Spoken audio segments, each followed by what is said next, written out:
part nung sinasabi ng ating Pangulo. Tapos yung pinakalas, yung sinabi niya, ito. Di ba? Yung pinakalas niya, ito. Kaibigan kita, mahal kita at lahat, pero hindi mo nagagawa yung trabaho mo. Hindi raw nagagawa. Pero wala naman siyang binanggit na pangalan dyan, na-mention na pangalan. Pero alam naman natin, si VP Sara, pinatatamaan niya yan. Magkaibigan nga kayo, pero dahil sa ginawa nyo na paninira sa mga Duterte at sa kanya, ginawa nyo ng mga kano-anong mga usapin, mga issue, oo, hindi na kayo magkaibigan kasi nga, umalis na siya. Bakit? Hindi niya masikmura yung mga ginagawa nyo diyan sa mga nakapaligid sa'yo, yung mga tauhan mo na mga ganid sa panunungkulan sa pangunguna ni Tambaloslos, di ba?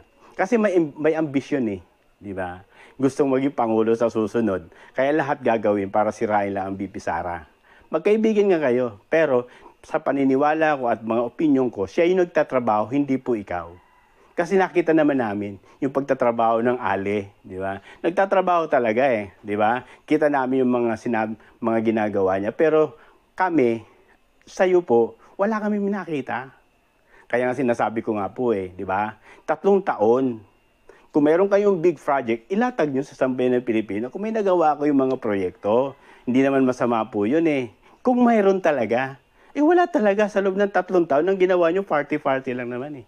Sa palasyo, pailaw sa palasyo, i-imbit kayo ng mga celebrities para doon bigyan ng mga parangal, pailaw, diba? Mga tinatawag na pailaw-ilaw kayo dyan, di ba? Yun lang naman talaga, di ba? O nasa yung mga big project nyo. Kung talagang nagtrabaho po kayo, dapat may resulta doon sa tinabaho nyo. Ano yun? Yung big project po yun. May big project po ba kayo?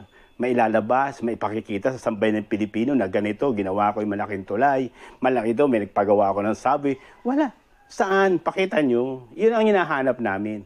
Hindi yung sinasabi mo, kasi ako talaga, naniniwala ako na yung sinasabi mo, ipatama sa'yo. Tama po, yun po ang pananaw ko po. Yung mga sinasabi mo doon, patama mo sa sarili mo. Hindi ka ba, ako nakuha na po ako doon sa isang parte na yun, kasi nga, nakita naman namin, hindi naman po kami bulag. Hindi po kami nagbibingi-bingan sa isang sitwasyon. Dahil alam namin, sa loob ng 3 taon, wala po kayo nagawang big project. Tapos babalik tayo mo yung situation, di ba? Na ganito, umalis ka na lang. Wala po kayong karapatang paalisin ng isang sambayan ng Pilipino o isang Pilipino sa Pilipinas. Dagan nga lang, nagawa nyo po yung PRRD, di ba? Di ba? Ginawa nyo yan, di ba? O sino nagbayad ng flame mula sa Office of the President, yung binayad sa aeroplano? Meaning, alam nyo po yun. Pero yung sabihin mo ng direktamente na umalis ka na lang, wala po kayong karapatan doon. Kahit Pangulo po kayo. Bakit? Pilipino po yun eh. Unang-una binoto siya ng 32 million. Di ba? Ganun lang naman. Siguro, sa akin opinion at reaction, sabihin nyo po sa sarili mo yan. Dahil ang alam ko po at nakikita ko, wala po kayo nagawa sa loob ng 3 taon. Kaya dapat sa inyo mo sabihin yan, sa sarili mo. Ang pinakamagandang payo dyan, ganito siguro. Pinakamagandang payo. Pure advice lang talaga. Bagamat wala naman tayong karapatan mag-advise, pero nag-a-advise din tayo. Tumingin ka po sa kuwan. Mas maganda tumingin ka po sa salamin. Diba? Manalamin ka po, manuklay ka po doon. Tingnan mo yung sarili mo doon. Kausapin mo yung sarili mo, tingnan mo. Ano nga ba nagawa ko sa loob ng 3 taon? Yun. At makikita mo yung sagot.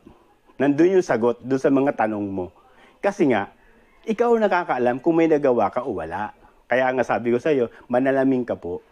Doon mo kausapin yung sarili mo. Ano nga ba nagawa ko sa loob ng 3 taon? May big project nga ba ako?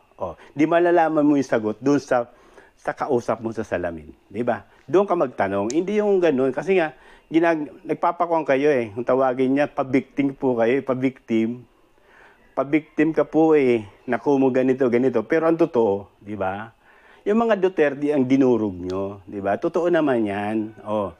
Mula sa simula pa lang eh. Imagine mo na, pinalayas nyo rito yung na walang due process, walang tamang, nandun na siya, di ba? Kaya sinasabi ko sa iyo, manalamin ka po. Makikita mo yung sagot doon sa tinasabi mo. Doon sa mga pinopost nyo, makikita mo yung sagot doon sa pag nakausap mo yung sarili mo sa salamin. Okay, salamat po at God bless nawa. Nakita po natin mga kababayan, mga kapatid, yung mga bagay nito. Hindi pa victim po ito eh. Pakunwari, pabiktima. Pero ang totoo, wala naman talagang big project sa loob ng 3 taon. Maglatag po kayo ng big project nyo. Ipakita nyo po sa sambayan ng Pilipino sa loob ng 3 taon kung ano-ano po yun. Ilatag nyo po. Itakal nyo po ng isa-isa kung ano po yung mga nagawa nyo, mga big project. O di maniniwala kami. Pero wala kayong inilalatag eh. Kaya wala po kami nakikita.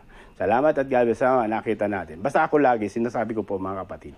Pag mali, mali. Pag tama, doon tayo magsama-sama. God bless po at salamat po sa inyo.